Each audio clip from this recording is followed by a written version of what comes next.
Üdvözlök mindenkit! Ez itt a Digit Podcast. Személyi László vagyok, a Future-nál vezető partnere, és társam a krimiben Szekér Zoltán, az ODM és a Sailing Hangar alapító ügyvezetője. Sziasztok, jó napot kívánok!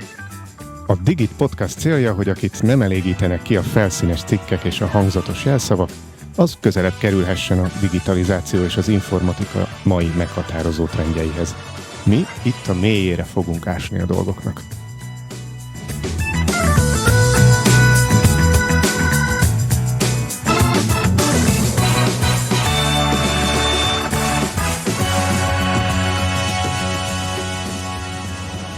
A mai adás felütéseként a hallgatóinkat úgy is szeretném köszönteni, mint hallgatókat. Úgy értem, mint zenehallgató közönséget, ugyanis a mai napra egy menő témát választottunk, igaz? Hallatlan lenne, ha nem. Hallatlan. Szekér Zoli alapító társammal a zeneiparról fogunk beszélgetni. Abszolút. Én nagyon vártam ezt a témát, tényleg. Volt már olyan, hogy a személyes szálunk ez volt, de most a fő témánk is ez, és annak szeretnénk utána járni, hogy hogyan alakult a zeneipar mondjuk az elmúlt 2 évtizedben a digitalizáció térnyerésével. De ezt gyorsan letudnánk, mert arról is szeretnénk beszélni, hogy mi várható a következő 2 évtizedben. Ez lehet, hogy mégiscsak nagy falat lesz. Főleg kettőnknek. Nem, kettőnknek mindenképp nagy lenne. Ezért megkértük, hogy vendégül láthassuk Babos Lőrincet, a Fonogram díjas Cimbali Band együttesnek a dobosát, illetve az audiotechnika közép-európai lakossági kategória menedzserét, hogy csatlakozzon hozzánk a nyomozásban, és mivel Lőrinc a kezdetektől segíti itt a Digit Podcast felvételeit a gödöllői GDL Office-ban, így a saját stúdiódban köszöntünk. Köszöntöm én is a hallgatókat, és nagyon jó a kamerák másik felén is egy kicsikét lenni. Igen. Bár nem mondom, biztos, hogy nem izgulok. Beszélni? milyen úgy látni, hogy most ott ülsz? Igen, egészen furcsa érzés. Hát tök jó. Kezdjük a közepén. Az audiotechnika egy japán márka, és akkor azt gondolnánk, hogy hát náluk már 10 éve is minden digitális volt, na ehhez képest egyik azoknak a gyártóknak, akik a mai napig a legnagyobb nyereséget az analóg eszközeik, lemezjátszók, mikrofonok eladásából keresik. Hogy lehetséges ez szerinted? Leginkább ez úgy lehetséges, hogy az egész cégnek a gondolkodása még a mai napig az, hogy mi egy analóg company, tehát cég vagyunk. Biztos, hogy bele fogok somószor menni ezekbe az angol dolgokba, de Laci majd mindig igyekszem. Úgyhogy nekünk ez tulajdonképpen így maga a hitvallásunk, hogy a maga a cég analóg, és ez ugyanúgy megjelenik például a logóban, ahogy itt a kamerák előtt még beszélgettünk, mielőtt elindult, hogy a logóban is a lemezjátszó tű van például benne, és ezzel is indult az audiotechnika 62-ben, és nagyon sokáig csak erről ismerték. És tulajdonképpen ez az örökség, amit a mai cég is próbál továbbvinni, és most is ugye a hangunk analóg. Most miben beszélünk? Mikrofonokban, amik analóg módon digitális jellé alakítják a mi hangunkat. Úgyhogy erre tulajdonképpen szükség van. Nagyon érdekes, hogy a Facebookon kezdett el elterjedni egy ilyen kis mém, ahol a CD lemez, vagy mi CD lemez, még azt megelőzően a bakelit lemez, itt oda van írva, hogy 1930, most nem az évszámok lesznek a lényeg, és akkor utána megy, hogy kazetta, és a végén, hogy ott van, hogy 2024, és ugyanúgy ott van a bakelit. Hogy mekkora nagy utat tett meg, hogy megszűnt majdnem, de ugyanakkor mégsem szűnt meg teljesen, mert az, aki whitefülű volt, ő mindig is ezeket a típusú technológiákat használta és szerette. Személyes szál, hogy van olyan üzleti partnerünk is, akinek iszonyatosan nagy lemezjátszó gyűjteménye van, és természetesen analóg. A lemezjátszó gyűjtemény, és analóg lemezjátszókról beszélünk. Iszonyatos nagy bulikat szoktak tartani csapatépítőkön, amiket így a cégben tartanak. Illetve nekem is a bátyámnak az egyik barátja, ő elképesztően nagy gyűjtő, de hogy most már ott tart, hogy nem tudom, a legutolsó, és ebben lehet, hogy autentikus szakembert kellett volna megkérdeznem még mielőtt jövök, de hogy nem volt elérhető. De állítólag valami német tengeralattjárónak az egyik ilyen speciális lemezjátszóját szerezte meg, amit oda gyártottak a legénység szórakoztatására. Nem tudom sem megerősíteni, sem cáfolni, de ez mint érdekesség, hogy önmagában azért magához a hanghoz tartozó technológia, az mindig is jelen van az életünkben, és hogy mennyire mennyire érződött például így a válságban, hogy átmentetek digitálisba, nem mentetek át digitálisba, átadták, vagy mit tudom én, lejjebb ment a kereslet, vagy tehát, hogy kell ezt elképzelni? Ez egy érdekes kérdés, már csak azért is, mert alapvetően minden egy kicsikét megy a digitális felé. Tehát például a Covid alatt nagyon nagy piaca volt nálunk mi fölfele mentünk a Covidba, ilyen szerencsések voltunk, mert akik otthon maradtak, és minőségi hangot akartak az online meetingekhez, vagy bármilyen dolgokhoz, azok vettek maguknak egy USB-s mikrofont, egy fejhallgatót, úgyhogy ez nálunk ilyen szempontból felfelé ívelés volt, de hogyha még visszakanyarodunk arra, hogy mondhatod, hogy a vinilnek újra hőskora van. Mindenféleképpen kanyarodjunk vissza, mert hogy egyre többen, a Digit Podcastnak is van TikTok csatornája, de hogy a Digit Podcast mellett, amikor a TikTokot így nézegettem, egyre többször van olyan, amikor a régi DJ-k hagyományos bakelittel kerülnek elő, és játszanak le különböző számokat. És nagyon érdekes ez a tendencia. Igen, ezt abszolút így látom, hogy azért szeretnek mostanában visszanyúlni az emberek a retro dolgokhoz. Azért most megint divatja lett így kicsikét a filmes gépeknek is, a fényképezőgépeknek, ugyanúgy jön vissza ez az analóg, ami tulajdonképpen már valamennyire visszaadható filterekkel, vagy utómunkában, de azért mégiscsak szeretik az emberek azt, amikor valamivel bingizni kell. És ez teljesen megvan, főleg ebben az analóg hifis világban is, hogy minden számokról szól, és minden teljesen analóg módon működik, és nekünk is van 2 millió forintos lemezjátszó tünk, ami egy ekkora dolog, de valaki hallja a különbséget, és neki az kell, és volt egy ilyen, hogy egy limitált szériás, ez még drágább is volt egy kicsivel, összesen 100 darabot csináltak a világon, és Romániában meghallgatták egy partnerünknél, és azonnal 3 vett, mert azt mondta, hogy annyira jó hangja volt, hogy ez a 2 barátjának is kell vennie végén. Az igen. Hát ez nagyon jó. Úgyhogy ebben nagyon-nagyon bele lehet csúszni. Szerintem ez az oldtimer autók világa. Abszolút. Aki ezeket a finomságokat tudja értékelni. De ha erről egy kicsit leválunk erről a szárról, és megnézzük ugye a nagy tömegeket, a nagy fogyasztó embereket. Hol volt az első nagy törés a hagyományos zeneiparban a digitalizáció hatására? Mi volt az első nagy változás ebben? Szerintem egyébként nem tudom, hogy itt mennyire szitokszom mondjuk az Apple-t emlegetni, de az, amikor... Megpróbálhatod, de aztán majd kapjuk a haragos leveleket. Mert nem mondtátok, de hogy igen, mondjuk el. Igen. A Vinamtól kezdjünk el beszélni erről a témáról. Igen. Én elsőképpen szerintem azt mondanám, amikor bejött az iPod maga, mint egy találmány, és nem is csak az iPod, tehát az ugyanúgy egy MP3 lejátszó volt, csak jól átgondolva, funkciókkal ellátva, hanem a mögötte lévő tulajdonképpen szoftveres, és aztán 2 évvel később az a zenei áruház, az iTunes Store, ami tulajdonképpen utána arra adott lehetőséget, amitől féltek is a kiadók, hogy az emberek a $10, $15 CD kazetták helyett, az egész albumok helyett $2-3 vegyenek meg egy számokat. És azt aztán tökéletesen integrálva az iPod-oddal rá tudtak tenni, rendszerezni, és szerintem ez volt az első olyan nagy boom, ami a digitalizációhoz kötött, és megváltoztatta a zeneipart, mert aztán ebből lettek aztán a streaming szolgáltatók később.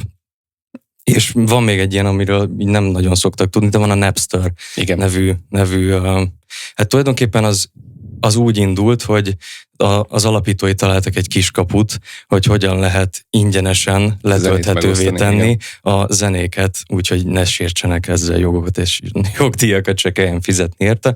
Aztán ez természetesen ugyanúgy átelt később magába ebbe a streamingbe, de szerintem úgy is fel lehet fogni, hogyha mondjuk megpróbáljuk 3 részre szedni magát a zeneipart. Ez is nehéz, mert ezt eddig csak angolul mondtam és olvastam is, de mondjuk próbáljuk meg lefordítani. A felvett zenéknek az iparága az egyik, ami régen volt a legsarkalatosabb pont. Tehát régen... Ez ugyanaz, amit lemezkiadásként is így van. Igen, ugye baromi nagy stúdiókban elképesztően drága volt a stúdióidő. Most a hallgatóink, nézőinknek mondom, hogyha megnézik a Freddie Mercury filmet, abban pont van egy ilyen rész, amikor a stúdióidőre nem ért be a Freddie Mercury, és hogy ebből volt probléma, hogy lefoglalták a stúdiót, ott állt a teljes. Hát ugye egy stúdiót úgy kell elképzelni, mint egy NASA űrközpontot, tehát a régi rendszerben ez nem úgy volt, hogy volt egy darab kicsi. Ez nem olyan volt, mint ez a podcast stúdió? Ez a podcast stúdió, ez különbözik minden podcast stúdiótól, mert hogy most egyébként is a tulajdonost kérdezzük. De arra, hogy ez... Könyörgöm, hány olyan podcast adás van, ahol olyan stúdióban vannak, ahol meg lehet kérdezni a stúdió vezetőt? Na mindegy. Most itt ülünk. Mindig... Jó, szóval ott tartottunk, hogy megértettem, hogy van egy szelete a tortának, most hívjuk így, hogy sok is keksznek egy darabja, az a lemez kiadás. És régen ez volt a legnagyobb, hogyha belegondolunk, tulajdonképpen ezért volt szükség kiadókra is, mert ők tudták, nekik volt olyan kapcsolatrendszerük, olyan infrastruktúrájuk, amivel ki tudták nyomni a CD-t, esetleg pénzelték a magukat a művészeket, hogy vegyék föl, és aztán pedig az egésznek az elosztását meg tudták szervezni akár világszinten. A 2 kazettás magnó bejövetelével jöttek el a problémák. Ezt szeretném valahogy így közbe beszúrni. Az 1 kazettás, az még oké. Az 1 kazettás, az csak lejátszás. Illetve még föl lehetett rá, azon is volt. Ez már generáció. Ne is menjünk bele ebbe az összeába. Mi az, hogy kazetta ma már, ugyan? Na, de hogy erre jó sztorink volt a Commodore-ok világából a kazettákra, de ezt most nem nyitnám ki ezt a szépen. De miért? Azon is volt. Minél többet gondolkozom ezen a kazetta szón, annál kevésbé való ebbe az adás. Úgyhogy szerintem a lemezkiadás volt régen a nagyon nagy pénzbevételi forrás a kiadóknak, és ez azzal, hogy elkezdődött a digitalizáció, itt mondjuk, hogyha már a második lépését nézzük, és a második szeletét a tortának, akkor ez pedig a zenehallgatás iparága. Tehát ez most már inkább a streaming, és inkább maga az, hogy otthon ülünk és zenét hallgatunk. És innen vannak igazából még most már a nagy pénzek, a streamingből, hogyha ebbe belegondolunk.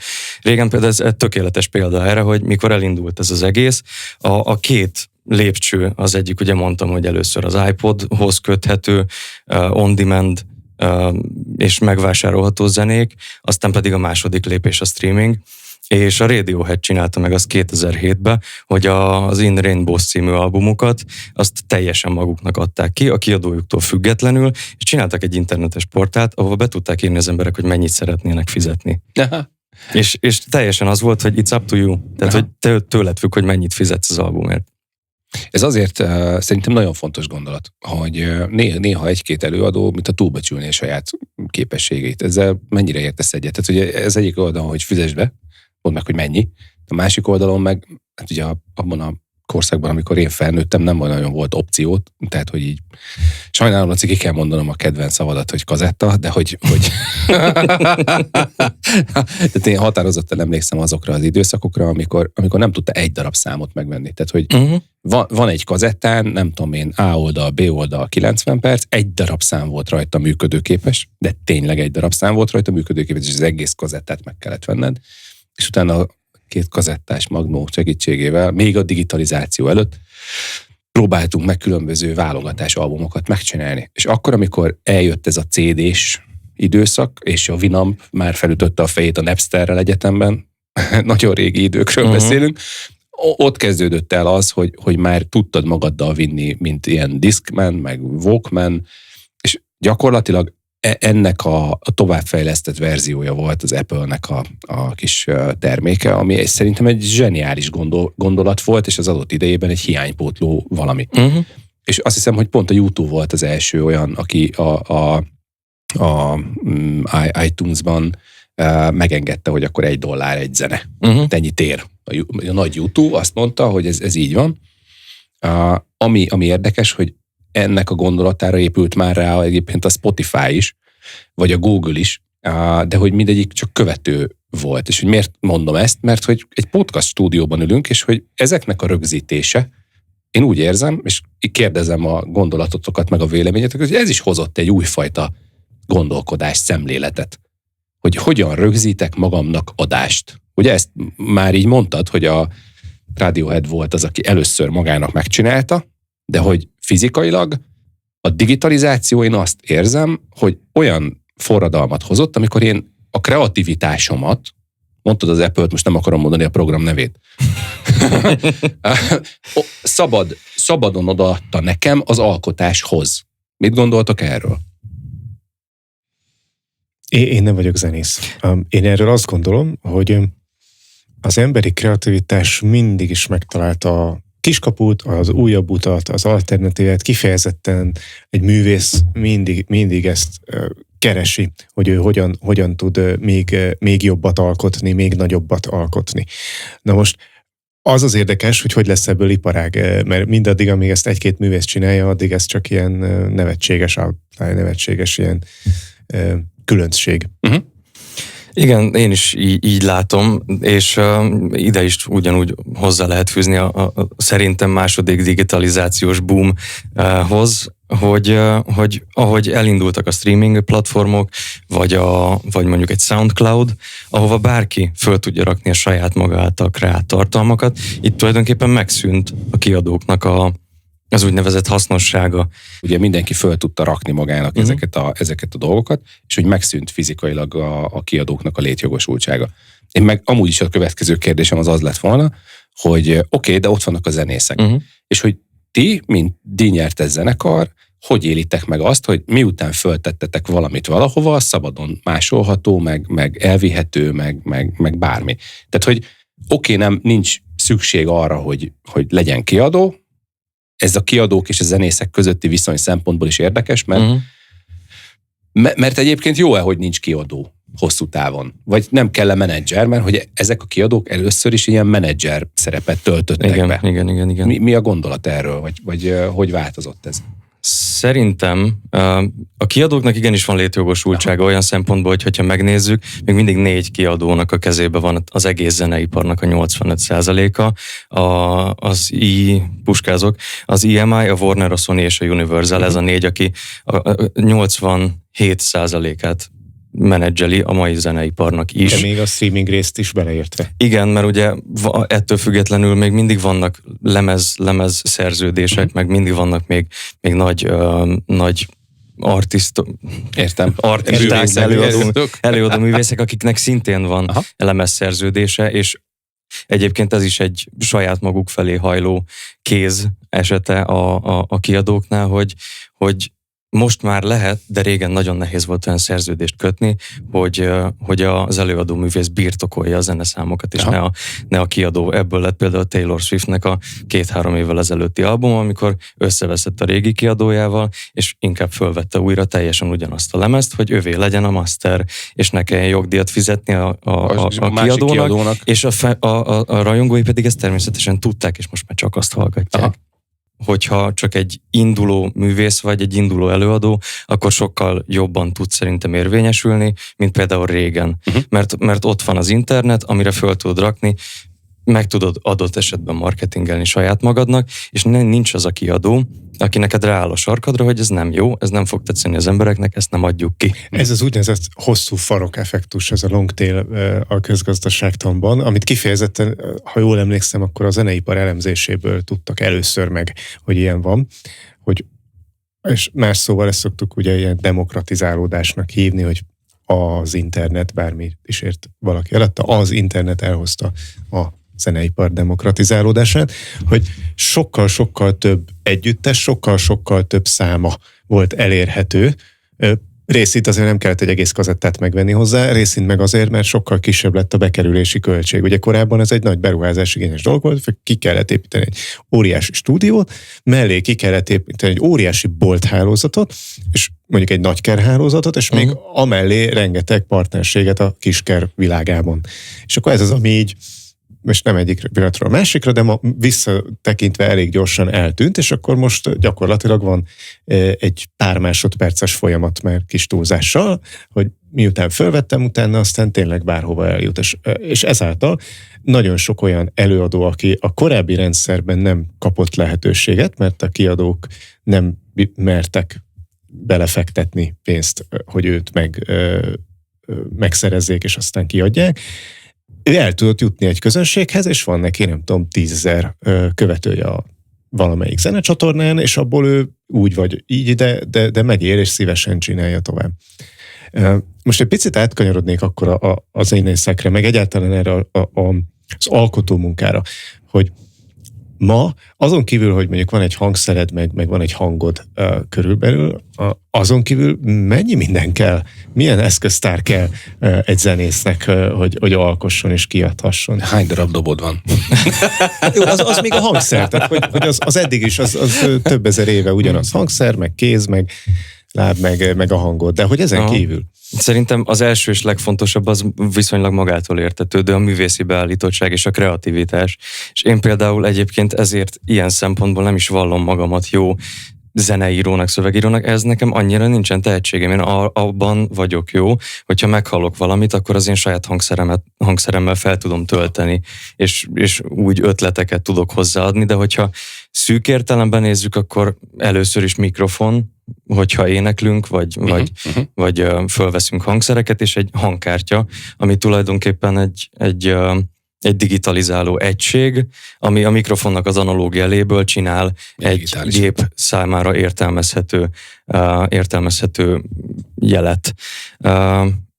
Úgyhogy ezek az alapvető dolgok, aztán pedig, hogyha már szaktudásról beszélünk, miután valamit fölvettük, a következő lépés a mixelés, tehát a keverés, aminél pedig arra törekszünk, hogy a lehető legtökéletesebbet hozzuk ki az adott hangsávból. Tehát itt még nem gondolkozunk annyira rendszerbe, azért már szinteket állítgatunk, meg egymáshoz igazítjuk a dolgokat, de itt kezdünk el rátenni mindenféle olyan egyéni dolgot, ami például egy hangszínszabályzás, egy kompresszor, ami összenyomja magát a jelet, hogy a halk részek azok fölhangosodnak, és a hangosak pedig le. Úgyhogy ezek jönnek alapvetően akkor, és itt is a digitalizáció volt az, ami egy hatalmas előrelépést jelentett, mert ugye régen először még bakelitekre vették föl a gyűjtők, és csak kiraktak egy gramofont, ugye? Igen. Ez volt a név, és azonnal föl is vették a lemezre. Utána a kiadókban pedig szalagos magnó, aminek meg szintén egy hatalmas költsége volt, mert nem lehetett akárhányszor újra kezdeni, mert egy idő után elkezdett degradálódni a szalag is, és sokkal nehezebb volt vágni. És az első DAW-nak nevezett dolog, ez a Digital Audio Workspace, tehát digitális hang munka tér. Ez egy szoftver, amiben most például mi is fölvesszük a hangunkat, és ebben utána majd én megvágom, és ez a szalagos magnó után először 78 környékén volt egy olyan, ami még nagyon kezdetleges volt, de még a kijelző se nagyon volt, hanem oszcilloszkópon tudtad a hangsávot nézni, és aztán igen. És aztán 91-ben volt az áttörés, a Pro Tools nevű szoftvert, amikor az Avid kiadta, amit igazából a mai napig minden professzionális stúdiótechnikus használ, és általában az szokott lenni így a zenei szénában is, hogyha te játszol valamilyen lemezen, de mondjuk külföldön laksz, van egy barátom, pont így csinálnak most lemezt, ő kapott egy úgynevezett Pro Tools Session-t. Tehát kapott egy fájlt, amiben a többiek minden már följátszották. Igen. És ez volt az első olyan, ami így elhozta a digitalizációt a zeneipar ezen részében is, tehát a stúdiótechnikában, és itt 91-től mindenki azonnal átváltott erre, mert bármennyiszer lehetett próbálkozni, nem kellett mindig vágosgatni és egymás után kötni. Egyébként javaslom a hallgatóknak, meg nektek is, hogy nézzetek meg egy ilyen régi stúdió felvételt. Egyébként még a mai napig szoktak használni szalagos magnót, de nagyon-nagyon érdekes egy ilyen szalagos magnóval történő vágás. Igen. A Faberman családról beszélgettünk, nem tudom hány adással ezelőtt, hogy ez nekem mekkora élmény volt, és abban is van egy ilyen jelenet, vagy talán 2 és egyre nagyon emlékszem, amikor egy filmet, az mondjuk videófilm, vagy mozi, ahhoz még nem mozi, az még csak normál házi kamerás, de hogy azt konkrétan úgy vágja, és abban volt a nagy technológiai újdonság, hogy egy szinkron vágógépet vett az illető, és nem tudom, fele vagy harmad annyi idő alatt tudott végezni a munkájával. De az még mindig full analóg, hát ott fizikailag pörgött a szalag. Igen. És ha ezt tovább visszük, akkor következnek a pluginek, amikhez tulajdonképpen az egy eszköz is, és valamennyire érteni is kell hozzá. Lefordítsuk a plugint? Kiegészítő szoftver. Igen, mondjuk. Legyen ez kiegészítő szoftver. Ezt a... Bővítménynek hívja a nagy amerikai szoftvergyártó cég. Bővítmény, tényleg. Azért durva, mert amilyen nagy, olyan kicsi a neve. Szóval bővítmények a digitális audio munkatérben. Így van, amikkel tulajdonképpen manipulálni lehet a hangot, vagy csomó esetben a régi világot akarják visszahozni egy mint egy emulátor. El. Egyébként igen, nekem is van olyan pluginem, amivel csak a viniles recsegést tudod rátenni, mert van, amihez ezt szeretik és kell. Ez Zoli hangjához. Igen, köszönöm szépen, hogy ma én lettem, de hogy egy olyan hangsávot csinálj, hogy légy szíves, hogy te végig recsegsz. Én legyek. Rendben. És közben ez a Csernobili, tudod, ez a kattogás. Úgyhogy ezek a pluginek, amik a következő lépés, ezt igazából, hogyha valaki alapszinten van, vagy már olyan nagy szinten, hogy annyira érti, ezeket meg lehet csinálni a beépített pluginekkel is. Bővítményekkel, bocsánat. De várjál, most én elvesztettem egy picit a fonalat, tehát a beépített versus nem beépített. Tehát, hogy most aki ért hozzá, annak nem kell plugin, vagy most egy kicsit összezavartál, bocsánat. Ritkán van ilyen. Igen, bocsánat, lehet, hogy nem voltam, sőt biztos, hogy nem voltam ezek szerint egyértelmű. Jellemző, hogy aki csak belekezd, annak nincs értelme pénzt költeni drágább bővítményekre, mert egyébként a legtöbb stúdiószoftver tökéletesen megvan a saját pluginjeivel. Aztán ahogy megyünk előre tudásban, érdemes erre még rávenni több dolgot, amik így igazából hosszú távon leegyszerűsítik a munkát, vagy sokkal egyszerűbben és sokkal gyorsabban eljutatnak arra a pontra, ahova te akarsz lenni, és amit te szeretnél hallani. Tehát most ezt úgy kell elképzelni, most próbálok ilyen laikus fejjel visszakérdezni, mondjuk a játékok világában szocializálódott krapek, hogy jó, akkor megveszem a gyereknek a nem tudom én, a páncélos tankkal megyek az erdőben és lövök, de ahhoz, hogy a tankkal nagyobb eredményt tudjak elérni, meg kell hozzávennem az összes ilyen kis kiegészítő modult. Ez valahogy így kell elképzelni, hogy elindulsz a zeneszerkesztés világában, letöltöd a demo verziót, és akkor megcsinálod az első zenédet, de ahhoz, hogy a recsegés bejöjjön, ahhoz már kell Tehát így próbálom meg ezt a dolgot elképzelni, és akkor ebben segíts már egy picit, mert azt gondolom, hogy ez érdekes lehet. Alapvetően, hogyha kezdő vagy, akkor mivel nem akarsz erre pénzt költeni, lehet, hogy csak kicsit otthon akarsz bingizni, vagy ezeket megcsinálni, akkor erre nem fordítasz pénzt. A következő szinteken meg elkezdesz rá pénzt fordítani, és kísérletezni, és azért mondtam ezt, hogy a felső szinteken meg már megint meg tudsz lenni a beépített bővítményekkel, mert akkor meg már van egy olyan tudásod, hogy tudod, hogy mit kell csinálni. És nem kellenek ahhoz olyan és annyi, és olyan drága, és olyan minőségű dolgok, hogy ki tud hozni azt a végleges hangzást, ami akár egy rádióhangzás. De itt is megint, hogyha már egy kicsit digitalizációról is tudunk beszélni, nagyon-nagyon az elmúlt szerintem 5 évben elkezdték elönteni a piacot a mindenféle mesterséges intelligencia alapú ilyen bővítmények, amiket tulajdonképpen csak egy gomnyomással ráeresztesz a hangfájlodra, és akár például azt meg tudja csinálni, hogyha 2 mikrofonnak kijelölöd a sávot, akkor kiszedi az áthallást, vagy hogyha esetleg belecsörgött egy telefon, azt is kiszedi, és ezeket így mesterséges intelligenciával megcsinálni, és nem neked kell egyesével átbogarászni, és minden egyes ilyen dolgot kijavítani. Nekem ezt a podcast vágásnál láttam a szünetek kivételére. Tehát elképesztő volt, hogy egyébként több órányi munkát spórol meg azzal, hogy teljes hangsávot végignézi, és gyakorlatilag az összes létező olyan levegővételt, ami nekünk ugye muszáj, mert különben máshogy nem tudsz, azt kiveszi, és úgy egyensúlyozza be a teljes felvétel hangsávját, hogy mintha folyamatosan tudnánk beszélni. Elképesztő volt. Igen. Tehát itt jött be a mesterséges intelligencia. Bár ezeknél nagyon fontos, hogy legyen állítható az, hogy mennyire szigorúan. Igen, ez általában ez van. A csendnek néha nagy értéke van az adásban. Figyelem szempontjából is, meg tovább gondolás szempontjából is. Én fiatal koromban, egyetemista koromban rádióztam egy kicsit, és nagyon sok rádióanyagot vágtam. ez alatt a viszonylag rövid idő alatt is. És arra jöttem rá, hogy tényleg nagyon könnyű túlvágni egy anyagot, és azt hallgatni az azért borzasztó, mert nem igazán érti az ember, hogy mitől olyan természetellenes, de rohadt idegesítő lesz egy pár perc után hallgatni egy túlvágott anyagot. Na de, hogy visszakanyarodjunk az üzlethez, ezért most egy személyes bréket javaslok, mert már jó ideje beszélgetünk itt a kemény digitális dolgokról, és nagy hagyománya ennek a Digit podcastunknak, hogy egy kicsit az emberekről is tudjunk meg, a vendégeinkről is tudjunk meg ezt-azt. Nyilván adná magát, hogy mi a kedvenc zenénk, de ezt már egyrészt elsütöttük, másrészt meg úgy is előkerül. Ezért én inkább azt gondoltam, hogy beszélgessünk arról, hogy ki milyen hangszeren játszik, és hogyha ezt egy picit tágabban értelmezzük, akkor meg hogy egyáltalán hogy állunk a szerepléshez, a színpadhoz. És hadd kérjelek meg, Lőrinc, hogy te kezd, mert végül is neked talál be talán leginkább ez a kérdés. Igen, én dobolok egyébként, tehát a zenész legjobb barátja. Ez mindig is.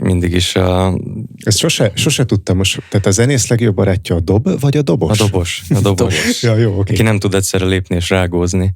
Ezeket a vicceket hallgatom. Mellettünk volt a gitártanszak, amikor zeneiskolába jártam, és ezekből mindig pont akkor volt szünete a gitártanárnak, és átjött a dobosokhoz, és mindig nyomta ezeket a vicceket, úgyhogy ezekre én már immunis vagyok, így beleívódott tulajdonképpen az oktatásomba. Úgyhogy igen, én dobos vagyok. Igazából régen is voltak szereplések. A legnagyobb változás ilyen szempontból az életemben az a Cimbali Banddel történt, amikor is 2015-ben hívtak föl, hogy nem ér rá a dobosuk, és a Prima Primissima díjátadón egy számot kéne velük játszani.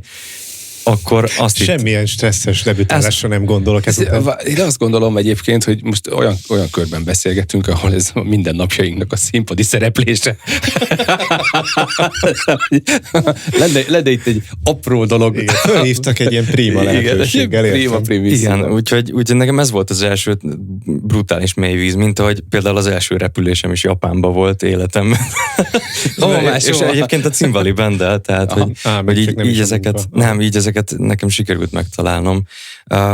Akkor nem tudom, hogy mondjam, elképesztően be voltam szarva. De tényleg, tehát nem tudom mennyi idős volt, 16-ban, nagyon fiatal voltam. És főleg úgy, hogy na hát akkor ezt maximum 2-ször tudjuk megcsinálni, mert csúsztatott élőbe megy, úgyhogy ne roncsd el. Én meg életemben 1-1-ére játszottam azt a számot, és előtte 2-szer próbán. Úgyhogy nekem ez volt az első, és azóta viszont már szerintem tavaly volt a legkevesebb koncert, mióta zenekarban vagyok, ez 94-et jelent. Úgyhogy tulajdonképpen így... Nem 94 óta vagy zenekarban? Nem. Hallgatok kedvéért mondom, igen. Mert én tudom, hogy 94-szer állt színpadon. Így van. Bocsánat, mert dobol. Igen. De hogyha őszinte akarok lenni, most egy kicsikét ezelőtt az adás előtt is izgultam, mert nekem valahogy a hangszerem az ad egy kis biztonságot, még akkor is, hogyha esetleg olyan zenéket játszunk, ami még annyira nincsen kézbe, de így szokatlan még így is ülni, de hát azért igen, mondjuk, hogy otthonosan mozgok a színpadon. Hát kellett volna ebbe a kis stúdióba egy nagy színpadot tenni, és akkor... Ugye? Egy dobbal. Zoli? Nem játszom semmilyen zené, vagy mi ez hangszeren. Nem azért, mert nem akarok, hanem mert nem. Ezt most így nem fejtjük ki. Viszont a teljes családom az nagyon muzikális. A nővéremnek a lányának van egy klasszikus gitár diplomája a Bécsi Egyetemről. Azt hiszem, hogy a nővérem az zongorázott, a bátyám az talán basszusgitár, és szinte mindenki tud játszani. Valamin nem lett családi zenekar, tehát hogy erre nem törtünk ilyen babérokra. Nekem meg hát az én szimfóniáim azok a vitorlázás. Tehát, hogy ott van a csapat összehozás, és abban a játék. Tehát nekem az, ami az én zeném, amikor 6 ember egy 6 tonnás hajón a nem tudom én 240 négyzetméteres vitorlát úgy húzza föl, hogy hiba nélkül. Tehát az a szimfónia, amikor így így hallod, hogy ott ment föl, úgy akadt meg, úgy húzták meg, úgy megy a csörlő. És egyébként nem hangzik el egyetlen egy oda nem illő szó sem. Az elismerés hangjain kívül. Amire azt tudom mondani, hogy viszonylag ritka, de amikor sikerül, akkor az tényleg nagyon jó érzés. Erre az én színpadom az volt, hogy 3 különböző hajóosztályban, 3 különböző évtizedben lettem érmes 3 különböző csapattal. Úgy, hogy egy nappal korábban szóltak. Pedig lett volna rá egy évtized, ha jól hallom. Igen, de hogy nem. Tehát ennyit tudok hozzátenni a zenekérdéshez. Nagy fogyasztója vagyok a streaming szolgáltatók közül, amin a Digit Podcast is megtalálható, szinte mindegyiken. Olyannyira vagyok nagy rajongó, hogy most kijöttek ezek a statisztikák. Igen. Az egyik kedvenc előadóm, akihez nagyon szeretem azt az előadót, és ő volt a top, ő külön videós üzenetet küldött, és én nagyon büszke vagyok rá, hogy képzeljétek el, hogy Barcelonába fogok menni koncertre, és meghallgatni őt.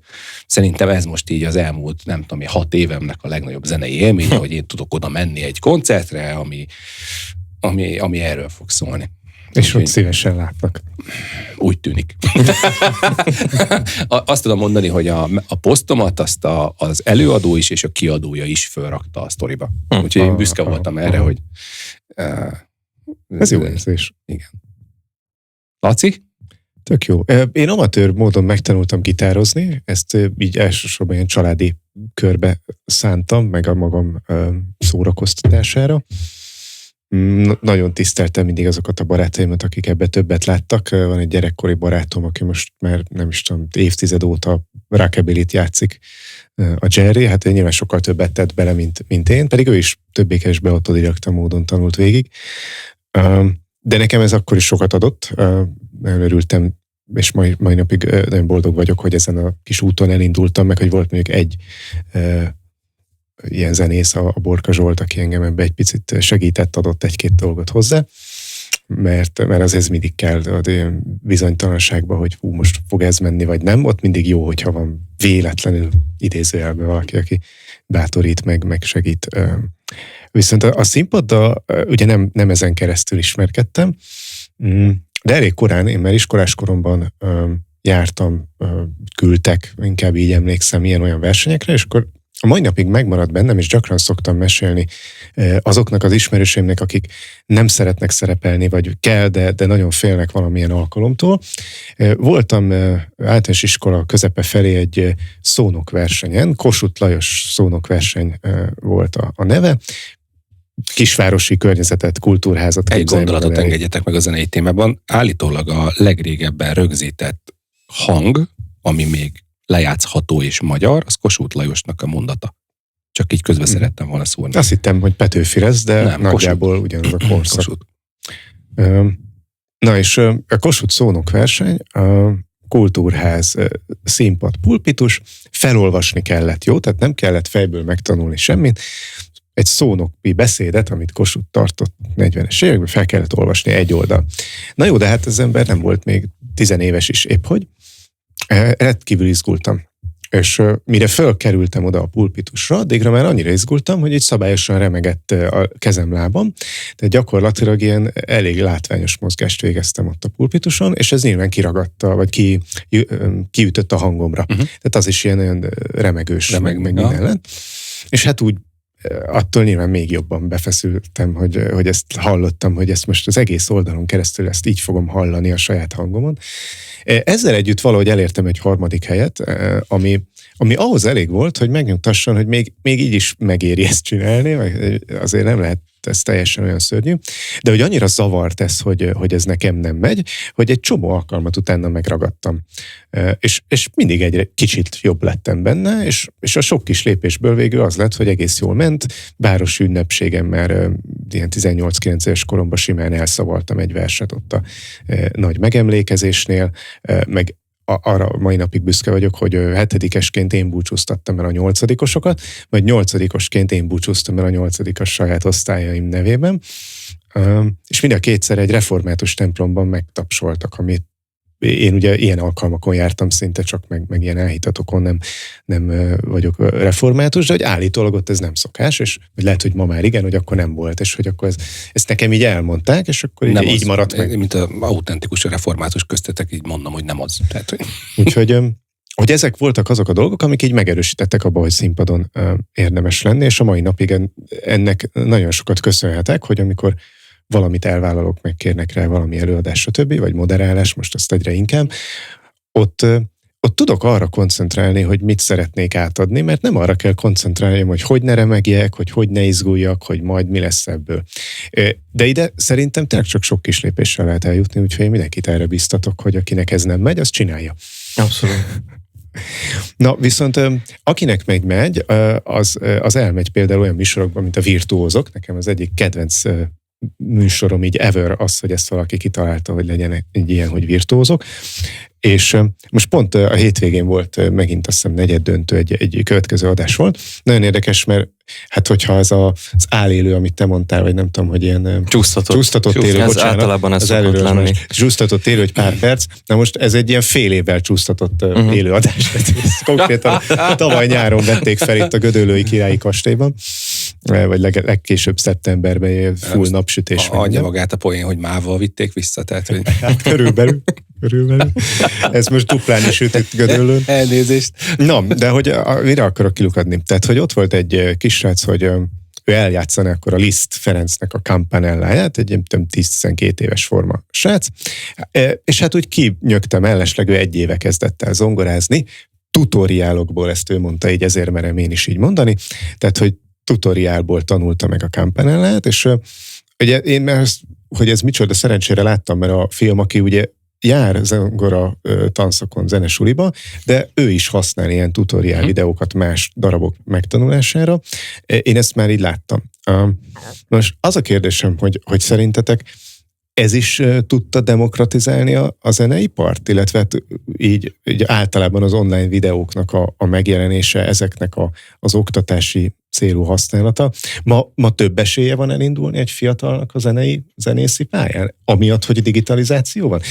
Hátsó szándékkal kérdezem, mert az a sejtésem, hogy ez a válasz, ez több szakmára is igaz lehet egyszerre. Tehát ha azt találnánk most a beszélgetés végére, hogy a zeneiparban könnyebb elindulni, könnyebb arra vállalkozni, most már a konkrétabb szóhasználat felé menve, hogy én egy zenészi pályán elinduljak, hogy én egy zenekart indítsak, akkor lehet, hogy ez más szakmában is könnyebb lett. Szerintem egyébként abszolút könnyebb az internet segítségével most már elindulni egy ilyen zenei pályán, már csak azért is, mert on demand, tehát akkor van ott az oktató videó, amikor én szeretném, ami egyébként szerintem egy hátulütője is tud lenni, mert nekem például én észrevettem, hogy egyébként a mai napig is én is tanulok, és szerintem ez egyébként az alázatos zenészeknek egy jó szokása, hogy holtunkig tanulunk, és én is például föl vagyok iratkozva egy amerikai dobos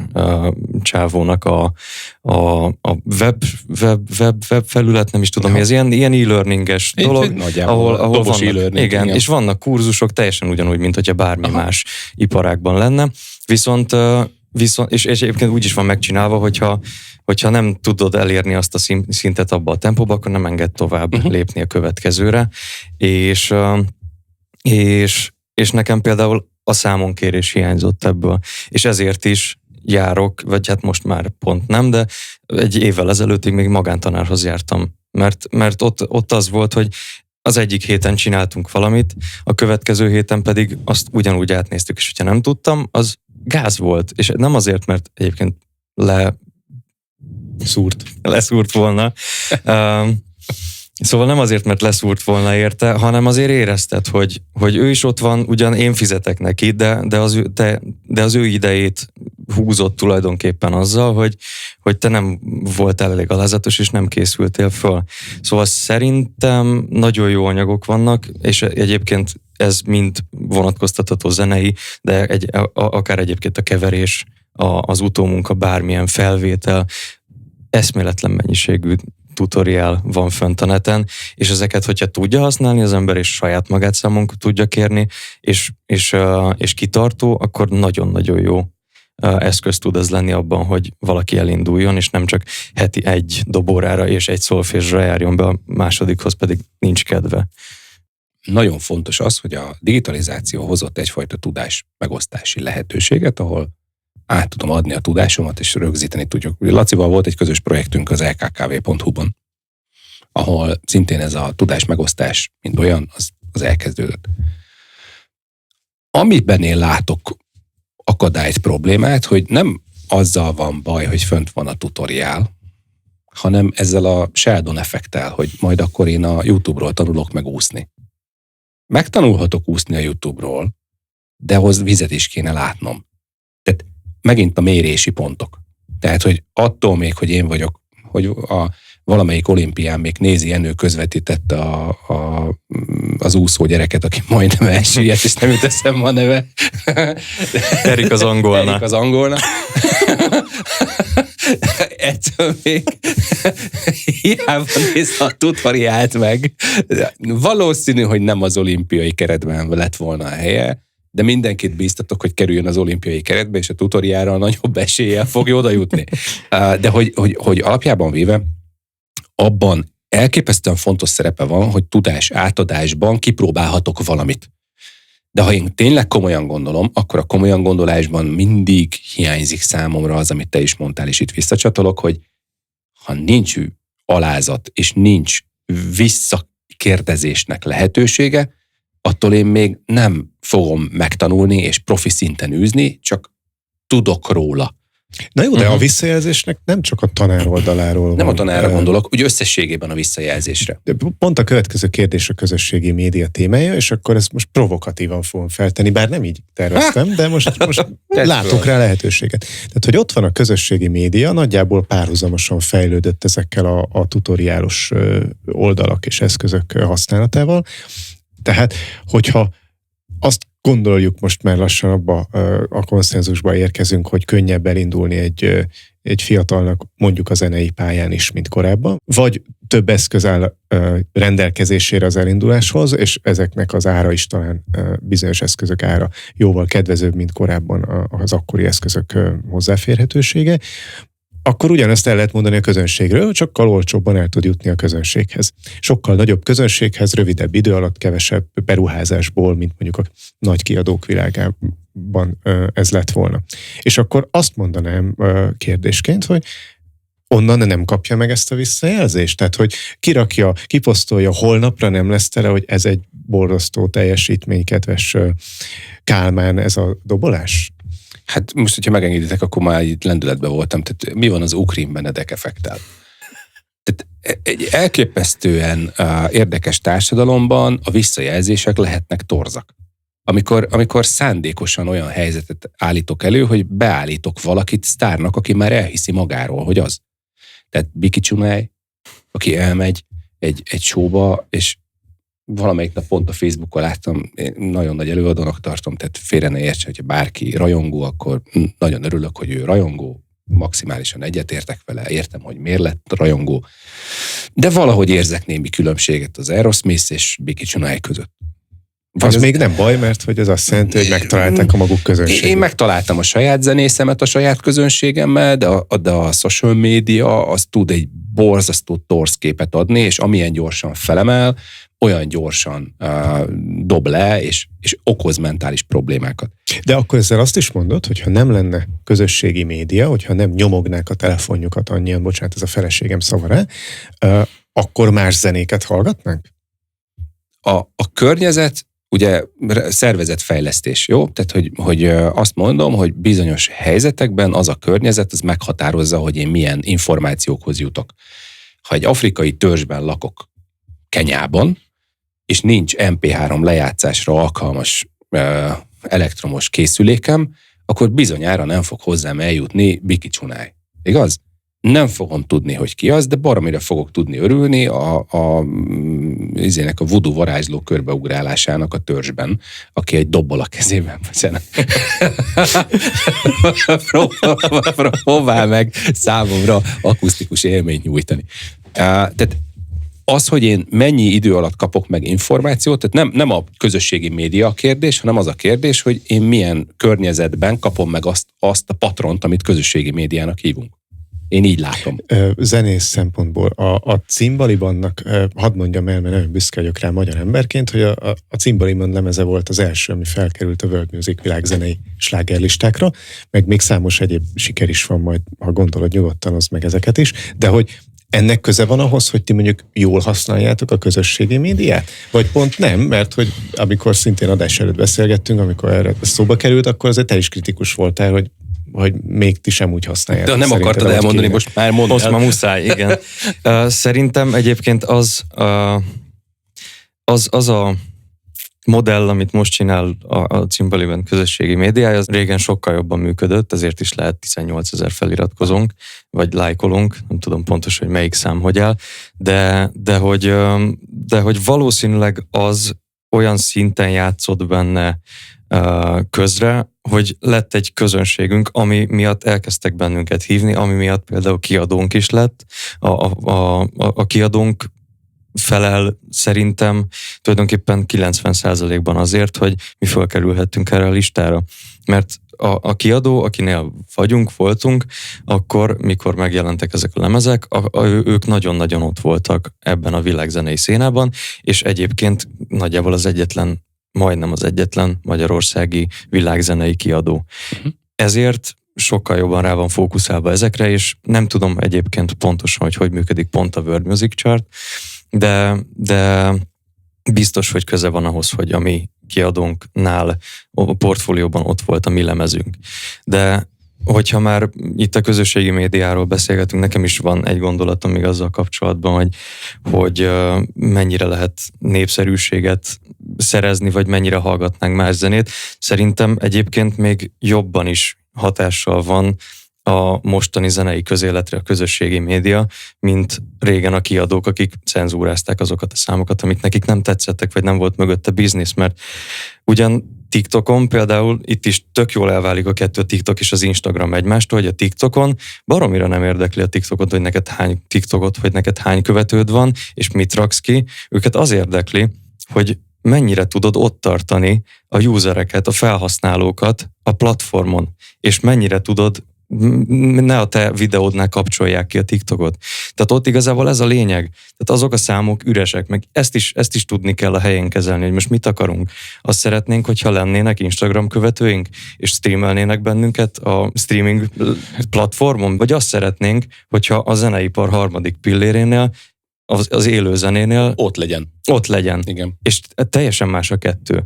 És ezért is torzít igazából ez az egész, meg a tökéletes példa a TikTokra, hogy TikTokon is lehet, Olivia Rodrigo, nem tudom, hogy ismeritek a nevét, a Covid alatt lett tulajdonképpen híres sztár, azért, mert a TikTok fölkapta egyetlen egy számát egy éjszaka alatt, amikor kiadta, TikTok zene lett belőle, az emberek csináltak rá videókat, és a kiadás után 2 nappal 33 millióan hallgatták meg Spotify-on. De ugyanígy például a toplisták is befolyásolják az embereket, akár egy rádiós toplista, akár pedig egy streaming platformon toplista. Mert én is szoktam ilyet csinálni, amikor nincs kedvem valamit hallgatni, nem jut eszembe semmi, akkor berakok egy toplistát, és megnézem, hogy mi van most. Uh-huh. És ez önkéntelenül is befolyásolja. De jó irányba is tudja szerintem befolyásolni, mert hogyha például nézzük az Instagramot, az a másik fele. Tehát ott nem arra megyünk, hogy minél több nézettséget gyűjtsünk, hanem ott inkább az van, hogy ott a tartalom az a követőidnek szól, és nem csak azoknak, akiket a TikTok odarak hozzád, mert jól teljesített a videód, és ott akarja tartani őket, hanem tulajdonképpen nekem szól az a tartalom, amit az adott esetben a zenész közzétesz. Én így szerettem meg Dua Lipát. Uh-huh. Van egy angol dobos figura, akit évek óta követek, saját magának van stúdiója, és Adele, meg Seal, meg ilyen lemezeken játszott, és megtudtam, hogy játszott egy Dua Lipa számon, és én elkezdtem hallgatni ezt a számot, és utána elkezdtem Dua Lipát hallgatni, utána meg már ebből, ezután most ott tartunk, hogy 2 éven keresztül minden évben Dua Lipa volt a legtöbbet hallgatott előadóm minden évben. Úgyhogy igen, meg ugyanígy akár a közvélemény, meg a filmzenék, hogyha belegondolunk, hogy a Barbie-ból mekkora őrület lett. Hát abból is, igen. Igen, meg az Oppenheimer természetesen, de hogyha csak a Barbie-nak ott volt 2 2-3, Billie Eilish például neki, vagy a Dua Lipának szintén a Dance the Night, ami azóta rekordokat döntöget, még itthon is rádió top 40-es lejátszási listán lett. Tehát így azok is teljesen befolyásolják, és valószínűleg szerintem social media nélkül nem lett volna ekkora hype a Barbie. Ugyanígy valószínűleg az Oppenheimer nélkül se lett volna ilyen hype, de hogy ez is a social media, és onnan pedig ugyanúgy átnyúlt a zeneiparra, mert azóta meg folyamatosan kapja a jelöléseket. Azt hiszem, az üzleti életben is ezt el lehet mondani. Valószínűleg nem ugyanazokat a cégeket használnak egy csomó esetben, hogyha nem lenne közösségi média. De hogy így az adás vége felé azért nem menjünk el a jövő mellett, ha már az én cégemet is Future-nának hívják. Itt a végén, ha nem is 20 évre előre, mert az nagyon meredek lenne, de mondjuk 5 vagy akár 10 évre esetleg előre ugorulunk. Én azt feltételezem, hogy lesznek külön kategóriák, versenyek, slágerlisták, mondjuk a mesterséges intelligencia nélkül, hagyományosan, úgy a szóval alkotó zenészeknek. Lesznek ugyanezek a mesterséges intelligenciával együtt alkotó zenészeknek, meg lesznek a zenélni nem tudó emberek, akik mesterséges intelligencia promptokkal fognak alkotni zenét. És hogy nagyjából ugyanez van egyébként a sakkban most már évek óta, hogy eléggé elkülönültek ezek a mezőnyök, hogy úgy mondjam. És külön 2 sakkgép játszik. Igen, de hogy így van. Tehát, hogy most nem ez, de van ilyen lista, van ilyen pont élő lista, meg van ez a használhatom, meg a nem használhatom. Te mit gondoltok erről, meg hogy egyébként most ezt bedobtam, de hogy ezen kívül esetleg milyen más dráma bontakozott ki a szemünk előtt? Kicsit érdekes ez tekintsünk előre 5 évre. Hozom azt, amiben én otthon vagyok. Legyen ez a vitorlázás. Tehát, hogy 2000-től 2010 környékéig volt ez mi is ellenkező irányba indultunk el a fehér szalagon, mert hogy a 2 testű hajók, aztán eltűntek a 2 testű hajók, aztán lettek 3 testű hajók, akkor azok is eltűntek. Aztán most már a világ... Nehogy a nőkkel is ez legyen. Laci. Ne. Tehát, hogy a világ az változik, és ebben a változásban nagyon érdekes a technológiának a szerepe, hogy mennyire befolyásolja. Hogy az, hogy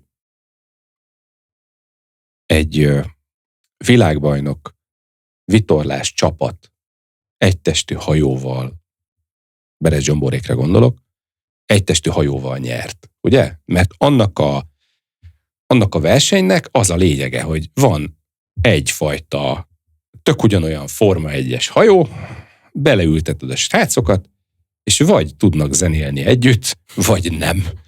De minden más. A pálya, a szél ugyanúgy működik, és ezeket a hajókat már számítógép tervezi, vélhetően különböző számítógép vezérelt, megmunkáló eszközök gyártják le, de a végén a zsombi fogja a kormányt. És egy elképesztően hülye helyzetben, ahol betolják őket a zsűrihajóba, elrontják a rajtot, lesznek világbajnokok. Az emberi tényező mindig is emberi tényező marad. És én azt látom, hogy a technológiát, aki azt gondolja, hogy majd itt átveszi a nem tudom én micsodát, lehet, hogy igaza van bizonyos helyzetekben, és igen, át fogja venni. Főleg ezzel az AI-jal még nem tudnak mit kezdeni. És vannak olyan területek is, lehet, hogy jobb lenne, ha átvenné, mert igazából te csak gödöllőre jövet. Én tökre szeretném már azt a Smart City megoldást, hogy ha nem áll senki, nem megy senki, akkor én miért állok a piros lámpánál? Igen. Tudod, hogy hívják azt a Smart City megoldást? Körforgalom.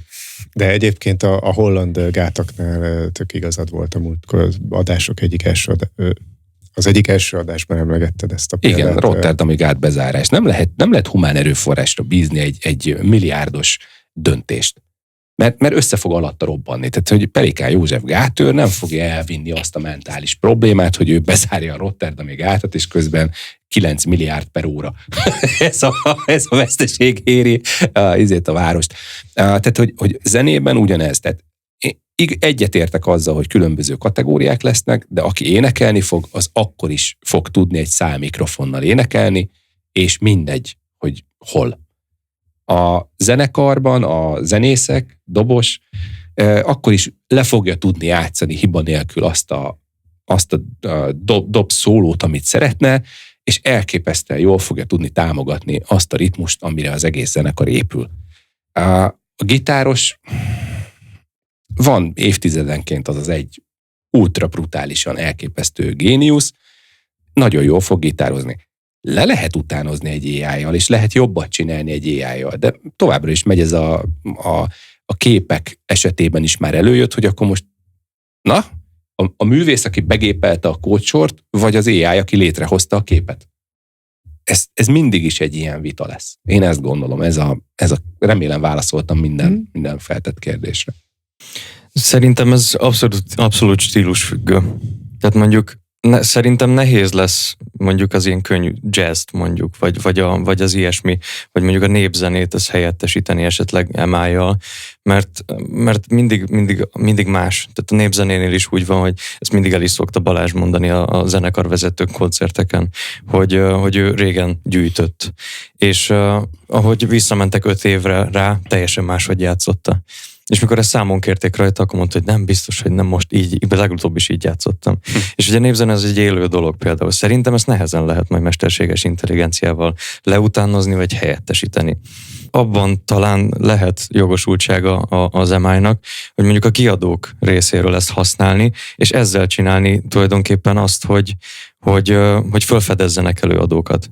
Hogy egy webscraperrel leszedik az összes található MP3 fájlt az internetről, ezt egy mesterséges intelligencia elemzi, és megnézi, hogy oké, nézzük csak, ő kicsoda, mit csinál, milyen ez, van-e valami hasonló, ami befutott, mennyire esélyes az, hogy ez most be fog futni. Szerintem esetleg itt lehet még létjogosultsága, de már egyébként másik része pedig nagyon sok olyan szoftver van már ma is, ami mesterséges intelligencia alapú, már mondtam a keverésnél is, de egyébként meg vannak olyan, mit mondtunk a pluginre, bővítmény. Amiket csak így behúzol a szerkesztő szoftverbe, és benyomogatod az akkordokat, és ő mindig mutatja, hogy melyik fog jól hangzani azután, amit te éppen nyomtál. Tehát, hogy az tényleg a teljesen fordami, a hülyéknek való, és bármit össze tudsz rakni, aztán meg természetesen ott van az autotune, ami meg tudja csinálni azt, hogy most ebből az én beszédhangomból csinál egy énekhangot, vagy bármit, vagy éppen Bohemian Rhapsody hangon mondom el ezt, amit én csinálok. És például az engem nagyon meg is szokott jeszteni, hogy már bármit rá tudsz ereszteni politikusnoknak a hangjára, és énekelnek ilyen AI-os dolgok, és tök ingyenes, bárki meg tudja csinálni. Meg mondjuk annak is a varázsát tökre elveszi, hogy régen, hogyha voltak ilyen leakek, hogy fordítsuk ezt, ilyen kiszivárgott lemezrészletek, akkor azt elhittett, hogy basszus, ez lesz az új lemez. És mióta mondjuk tökéletes példa erre Harry Styles, aki most éppen nem turnézik, most hagyta abba kb. Szeptemberben a turnézást, és azóta a TikTokon folyamatosan jelennek meg a leak Harry Styles számok, aminél már nem tudjuk eldönteni, mert tényleg megszólalásig teljesen ugyanolyan, tehát lehet, hogy ő, de lehet, hogy nem. Ez nagyon érdekes, kicsit olyan érzésem van, hogy így hallucinál a világ, mint hogy eddig egy ilyen szoftverrel szoktuk mondani, hogy hát ez hallucinál, tehát olyan választ generál, ami egyébként nem kéne, hogy legyen, csak olyan válaszkényszerben van, hogy muszáj neki valamit kitalálni gyakorlatilag, ami hülyeség, de ő csak azért, hogy odaírjon neked válaszol, most ezt kitalálta. Most ugyanezt történik szerintem így rendszer szinten a világban, hogy valatilag ezekkel az eszközökkel így hallucinál a társadalom ezekre a zenészekre, vagy ezekre a politikusokra. Egyébként nekem a kedvenc példám előadóként, meg az egyetemeken is a Deep Tom Cruise oldal. Van egy ilyen több milliós követő táború oldal, ahol rendszeresen tesz fel a szerző mesterséges intelligencia alapú Tom Cruise-zal látott jeleneteket.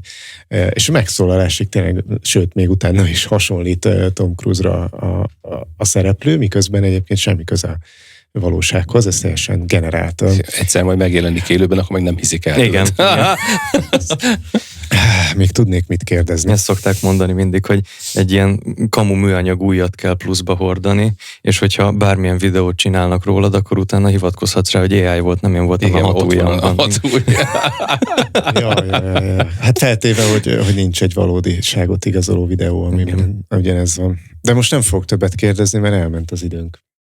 Meg kell, hogy köszönjük, Lőrinc, hogy velünk tartottál, mert biztos, hogy nem tudtuk volna a zeneipart így felfedezni egy ilyen belső nézet nélkül, és nagyon köszönöm, hogy elvállaltad ezt az oldalát is a mikrofonnak. Ugyan, köszönöm szépen, hogy meghívtatok, remélem hasznos volt nektek is, és a hallgatóknak is tudtam valamennyire betekintést adni. Ezt utólag megmondjuk, de köszönöm. Igen, ez szépen. meg kiderül.